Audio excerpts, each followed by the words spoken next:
GCCയിൽ ഏറ്റവും തിരക്കും ഗതാഗതക്കുരുക്കും കുറഞ്ഞ നഗരങ്ങളിൽ ഒന്നാമത് മസ്കത്ത്.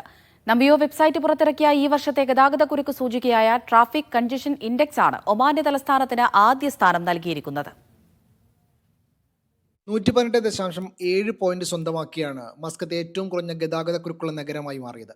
ശരാശരി ദൈനംദിന യാത്രാസമയം, നിരാശയുടെ അളവ്, ഗതാഗത സംവിധാനത്തിന്റെ കാര്യക്ഷമത എന്നിവ ഉൾപ്പെടെയുള്ള മാനദണ്ഡങ്ങളെ അടിസ്ഥാനമാക്കിയാണ് സൂചിക തയ്യാറാക്കിയിരിക്കുന്നത്. ആഗോളതലത്തിൽ മസ്കത്ത് 105-ാം സ്ഥാനത്താണ്. മറ്റ് അറബ് നഗരങ്ങളെ അപേക്ഷിച്ച് മസ്കത്തിൽ ഗതാഗതക്കുരുക്ക് നന്നേ കുറവാണെന്ന് കണക്കുകൾ സൂചിപ്പിക്കുന്നു. മസ്കത്തിൽ 92.19% ആളുകളും ജോലി സ്ഥലത്തേക്കോ സ്കൂളിലേക്കോ പോകാൻ സ്വകാര്യ കാറുകൾ ഉപയോഗിക്കുന്നു. അതേസമയം 7.81% പേർ വീട്ടിൽ നിന്ന് ജോലി ചെയ്യുന്നു.